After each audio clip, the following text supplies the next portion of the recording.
Hola, bienvenidos a esta exposición sobre el patrimonio y los bienes. Mi nombre es Steven Petris, estudiante del cuarto semestre de la licenciatura en Derecho. El patrimonio jurídicamente lo definimos como el conjunto de obligaciones y derechos susceptibles de una valorización pecuniaria, que constituyen una universalidad de derecho o conocido como Universitas Juris. Su naturaleza no responde a la idea de un bien en sentido estricto, sino a una masa de bienes que conservan su fisionomía propia, pero que están reunidos por una razón jurídica: la necesidad de responder a un pasivo determinado.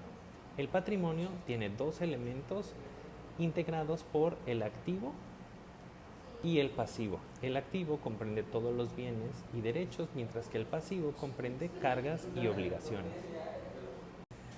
Existen dos teorías fundamentales: la teoría clásica del patrimonio y la personalidad, encabezada por Aubry y Rao, que sostiene que el patrimonio es una emanación de la personalidad. Bajo esta visión, solo las personas pueden tener patrimonio. Es uno e indivisible e inalienable durante la vida del titular. Por otro lado, la teoría moderna, que es del patrimonio y la afectación, define al patrimonio por su destino o fin jurídico económico. Esto permite que una persona tenga varios patrimonios autónomos, como sucede en la sociedad conyugal o el patrimonio de familia. Ahora entendamos las diferencias entre dos conceptos, bien y cosa. Es crucial entender que una cosa es cualquier entidad, ya sea corporal, espiritual, natural o artificial. Sin embargo, para que una cosa se convierta en un bien en sentido jurídico, debe ser útil al hombre y susceptible de apropiación. Las cosas son bienes en potencia. Se vuelven bienes cuando se les otorga una calificación jurídica por su idoneidad para poder cumplir una función económica y social. Según el Código Civil, pueden ser objeto de apropiación todas las cosas que no estén excluidas del comercio.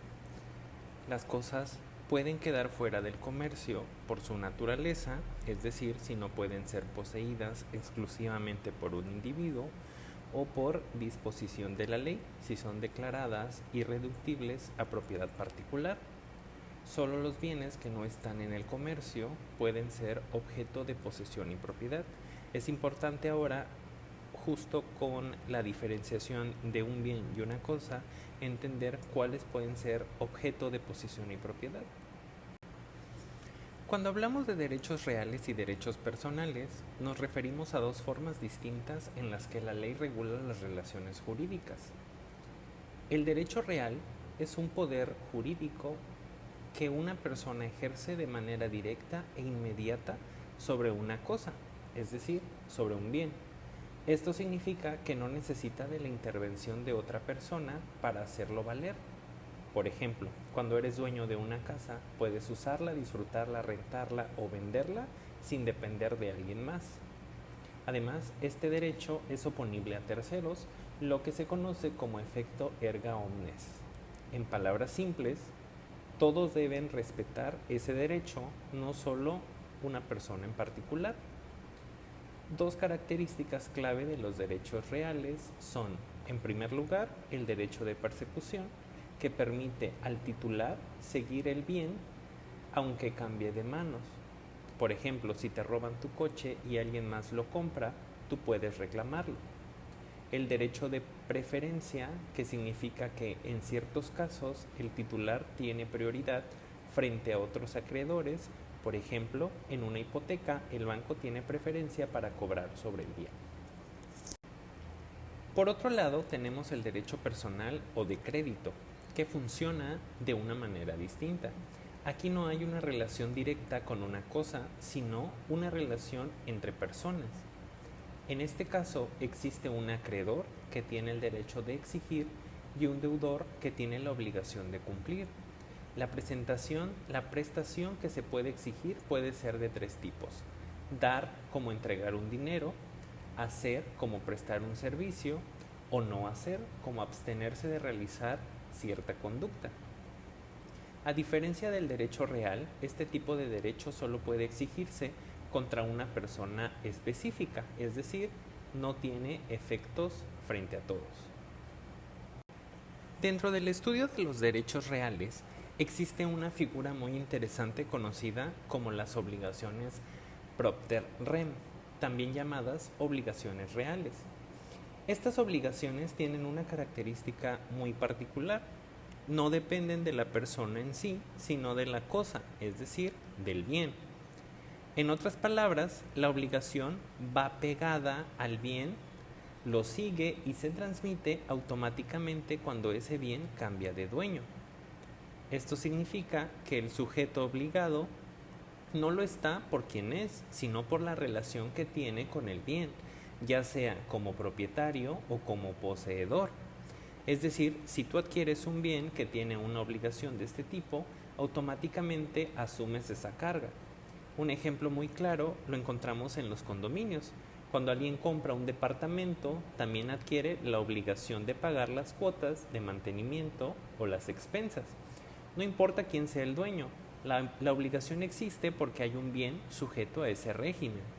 Una característica muy particular de estas obligaciones es que en ciertos casos pueden eludirse mediante el abandono de la cosa, ya que estas obligaciones no están sujetas a la persona, sino al bien. Dentro de la teoría de los derechos reales surge un concepto que ha generado bastante debate, el llamado derecho real in facendo. El concepto de derecho real in facendo implica que un derecho real pueda imponer a una persona una prestación positiva.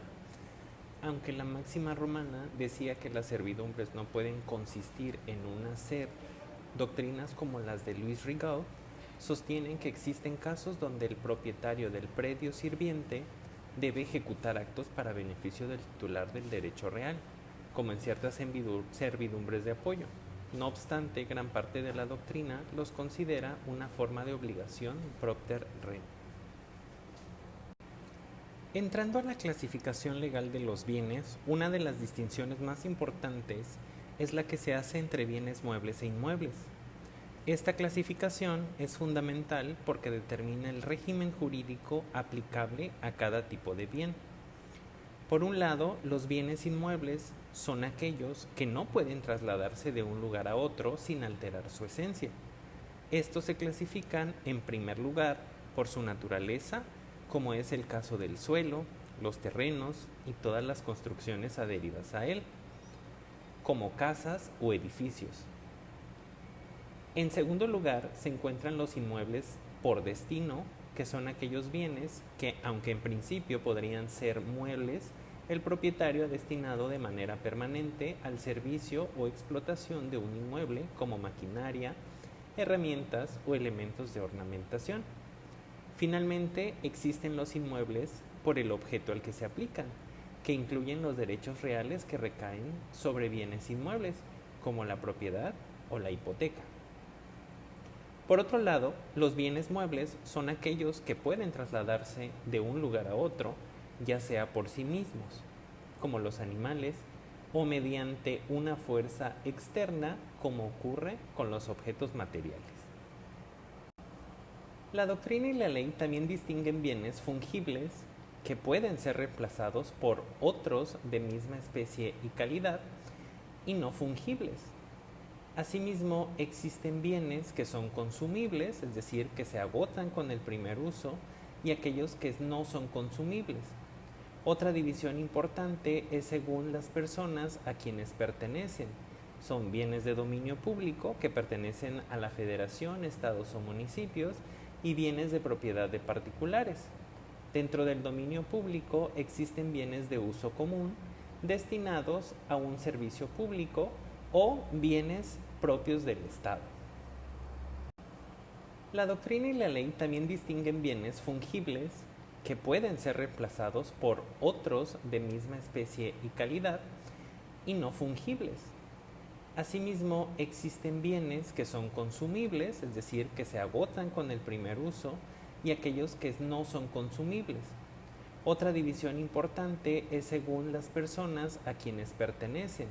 Son bienes de dominio público que pertenecen a la federación, estados o municipios, y bienes de propiedad de particulares. Dentro del dominio público existen bienes de uso común destinados a un servicio público o bienes propios del Estado. En conclusión, el estudio del patrimonio y de los bienes constituye uno de los pilares fundamentales del derecho civil patrimonial, ya que permite comprender cómo se estructuran las relaciones económicas y jurídicas dentro de la sociedad. Entender el patrimonio como una universalidad jurídica implica reconocer que no se trata solo de un conjunto aislado de bienes, sino de una unidad que integra tanto derechos como obligaciones, vinculados a una persona. Esta visión resulta clave para analizar temas como la responsabilidad patrimonial y la forma en que una persona responde frente a terceros. Asimismo, la distinción entre derechos reales y derechos personales nos ayuda a identificar las diferentes formas en que las personas pueden ejercer control sobre los bienes o exigir conductas de otros, ya sea de manera directa sobre las cosas o a través de relaciones jurídicas entre sujetos. Además, el análisis de figuras más complejas como las obligaciones propter rem y el debate en torno a los derechos real infracendo nos muestra que el derecho es dinámico y se adapta a las necesidades sociales, integrando elementos tanto reales como personales para regular situaciones específicas. En conjunto, todos esos conceptos nos permiten comprender cómo se organiza la riqueza, cómo se distribuyen las cargas y responsabilidades y de qué manera el derecho brinda certeza y equilibrio en las relaciones patrimoniales. Muchas gracias por tu atención. Nos vemos en la próxima.